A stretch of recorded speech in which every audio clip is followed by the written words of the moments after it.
Okay, so I know it's not true retro, but the flickering is just too much to handle, especially on camera, so I've hooked it up to my LCD, one of my LCD screens, using VGA, and because we've got the A2380 in the Amiga 2000 here, nice sharp picture. So this is my Amiga 2000. It's running 68030 at, if I remember rightly, 40 megahertz from the GVP 030 combo, which we'll have a look at in a minute. And it's got a small scuzzy hard disk in it. I forget the size of the minute. Let's have a look. Not very big at all, to be honest. 63 meg free, 98 in use, 150 meg or thereabouts, 160, something like that. And I recently formatted the hard disk, and I just installed a normal Workbench 2.1. I didn't put a classic Workbench on here. I didn't really see the point because it's only a small hard drive.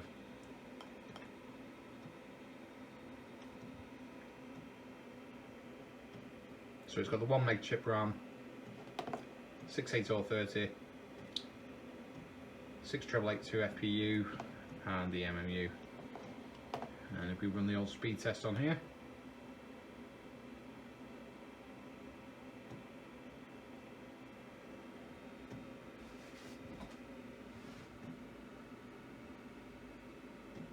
so it's running about 36% the speed of an A4000 or 40, and about 12.5 times faster than stock 68000. In terms of memory, we've got the 16 meg 32-bit RAM, that's on the GVP card. I think the card has 4 meg built onto the board, and I've got another 3 4 meg sims on there, giving a total of 16 meg. I originally just had a 6 meg fast RAM card in there,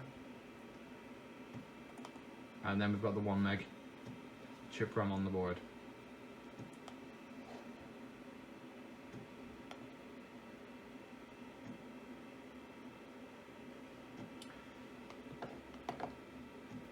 So we've got showing here the Supra cards. Now I've got a 6 meg card. Now this will fit 8 meg in total, so it's showing 2 separate banks. I don't really know why it shows us 2 separate cards, but it can have 4 and another 4, but at the minute I've got 4 plus 2. And here is my 030 combo card, and this card here is actually a Super SCSI card that I've got inside the machine, and at the minute that doesn't actually connect to a hard disk. It's just in there to provide me some place to attach the hard disk that's connected to the GVP. I don't actually need it, but I've got no other way of physically attaching the hard disk to something, because I don't want it just rattling around in here. Quite often people put it behind the 5 1/4 inch bay cover here, but I've got the floppy disk in here which isn't hooked up at the minute. We'll get to that shortly, but that's where we're at. Hard disk isn't the best, it's quite an old one. If we have a look at that,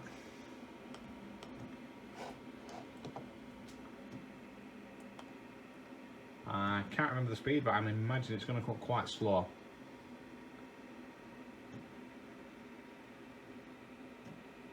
Yeah, under 1 megabyte a second.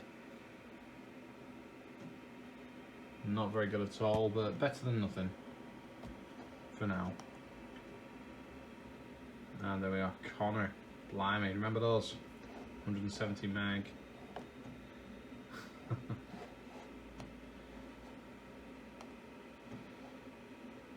So anyway, what I'm going to be doing, the reason I've got this out today is that I've recently received through the mail from the awesome Marvin Droogsma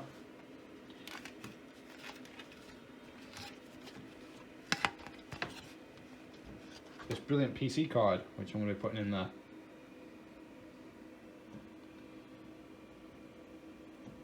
This is the A2088XT board. Runs at a whopping 4 megahertz, if I remember rightly. So we're going to put this in, see if it works. See what we can do with it. I.e., not a lot.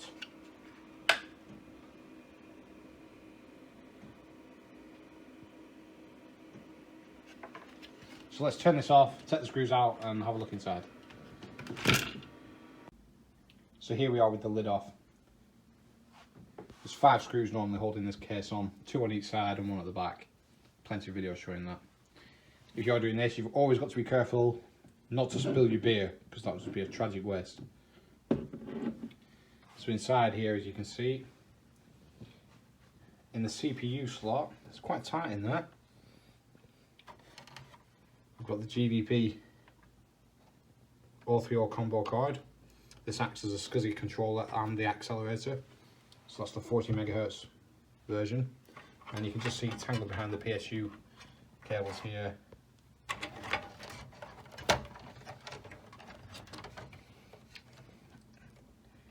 SIM cards on there.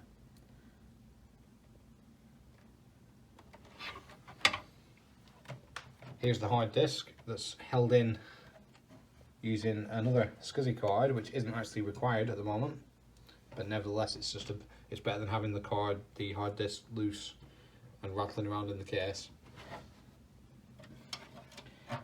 And here's the Supra RAM card, 6 megabytes populates on there, and there's some sockets at the bottom of the card where another 2 megabytes could be fitted.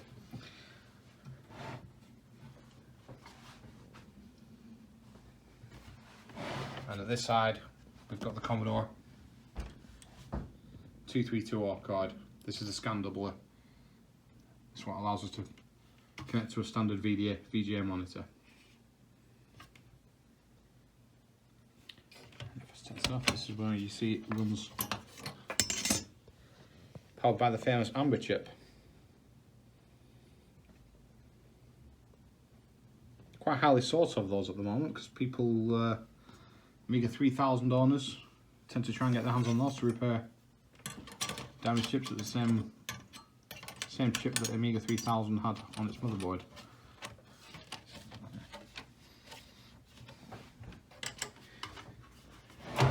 Okay, so this PC card, so I've got the cable swinging from it there. This actually fits in one of the full length card slots in here, and this is because this is one of the bridge board cards. In the Amiga 2000 you've got the Zorro 2 slots, which are these wide slots that go all the way across. We've got 1, 2, 3, 4, 5 of those. And then at the top here we've got a couple of 16-bit ISA slots by the looks of it, and 2, I presume these are 8-bit ISA slots, but you can add there's the headers there if you want to add the extra sockets on there. Now these top parts of the slots here, the ISA slots, those can't be accessed by the Amiga. Those are for PC only, and so I guess that's where it gets its name as a bridge board. This part goes in the Zorro slot, this part goes in the ISA slot, therefore forming a bridge. Quite clever. So if I'm going to go in this slot, I need to remove this blanking plate here at the back.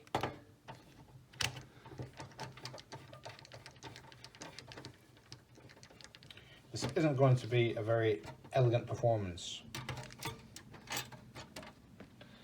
I really need to get myself a camera with a tripod, don't I? Okay, so I'll keep that aside. Make sure I don't lose the screw.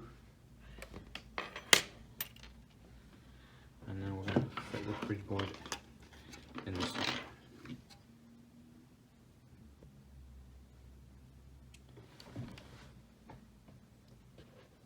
So there we have the card in the slot. You don't get very much space in here at all.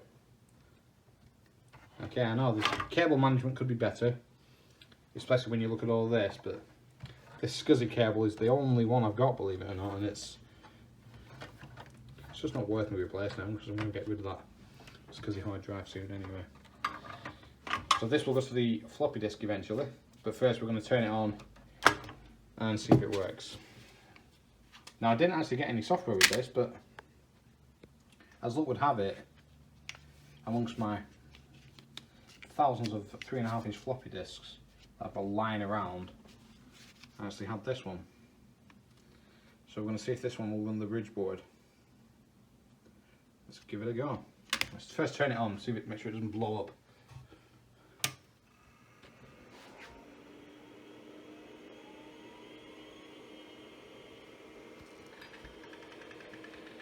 Okay, good sound.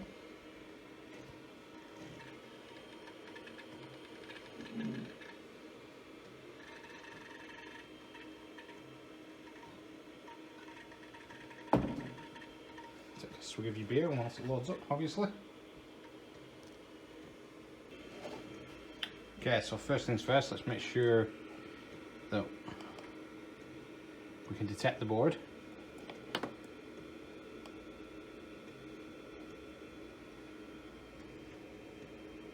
And there we see we've got Commodore Bridge. It's actually shows a 2288. I don't think that's correct though. And it's got a whopping 512K on board.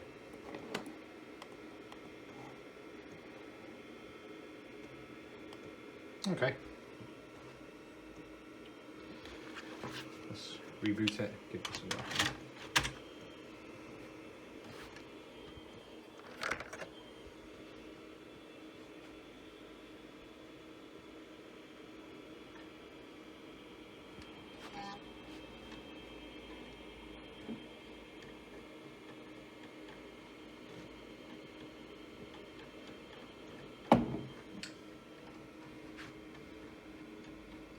Look at that blue.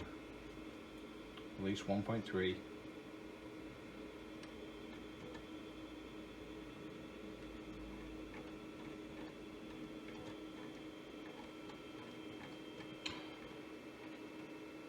I mean, unset.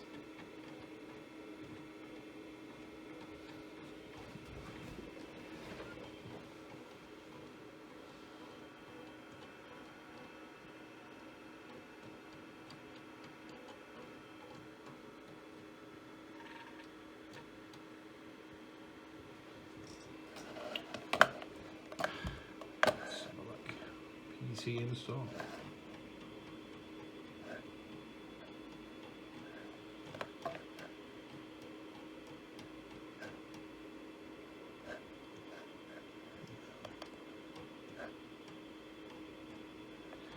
There we go. PC mono, PC color. Let's try mono first.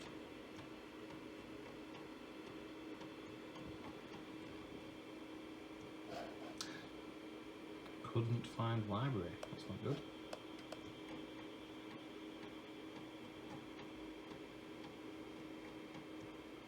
Couldn't find library.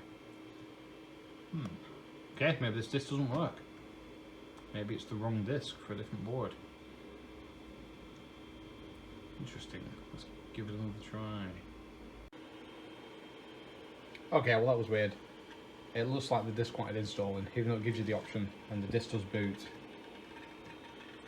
It wasn't working until I'd installed it to the hard disk. Weird.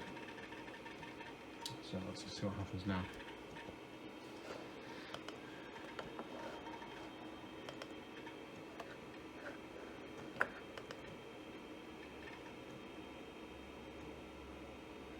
There we go. But it's telling me that my drive A is bad, so now I need to look into what's going on here. But it's a start, tells me that the board's working. It's telling me that the board's got 512 kilobytes of RAM. Give me the BIOS revision. There might even be an update available to that. I'll have a look at that at some point. And that's brilliant. So, what's going on with the drive? So if I want to continue.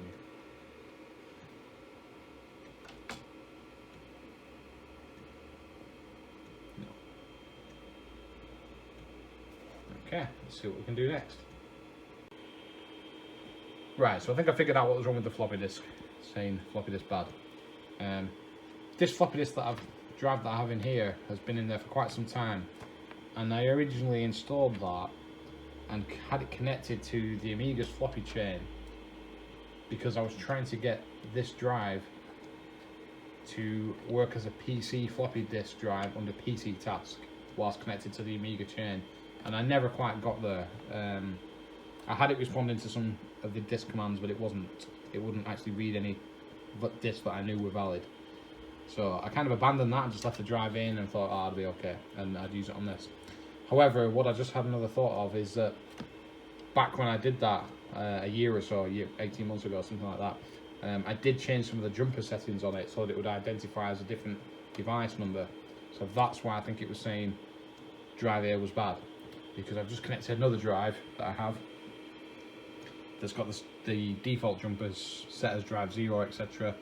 And now it's telling me it's not saying bad, it's saying disk boot failure, type key to retry, and if I press the button it tries to boot again from the disk. But something else that's quite funny is that originally when I tried booting from this bridgeboard floppy, it told me there was an issue with the library. It said it couldn't open a library or something and didn't work. Well, maybe either the board wasn't in properly or bad connection, because I've just tried it again now by accident. Actually, I left the floppy in and rebooted, and when it came up with the bridgeboard disk, I thought, oh, I'll just give it a try, and it still works. So I don't know, weird, just one of those things, I guess. So using my Commodore PC, I've just been and made myself a PC boot disk, a DOS boot disk. Let's give it a try.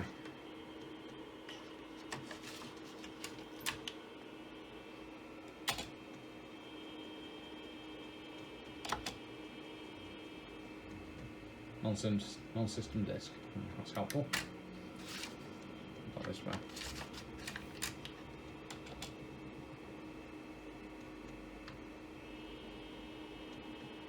Ah, there we go. Now it's whirring away. Okay, double-sided disc, and I wrote it to the wrong side. How clever.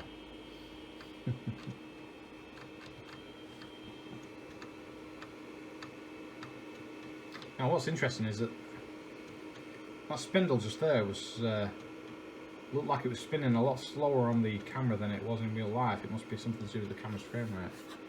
And there we are, now it's asking for date and time. Brilliant. Yeah, whatever. It's 1980.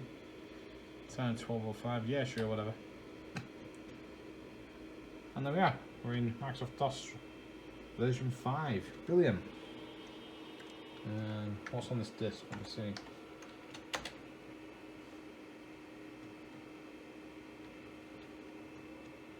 Perfection. So that's great. This board works. Fantastic. Thanks very much to Marvin Drugsma for sending me this board and sending me so fast as well.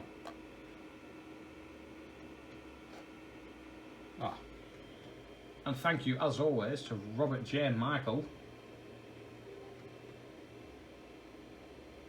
one of the true legends of the Amiga community.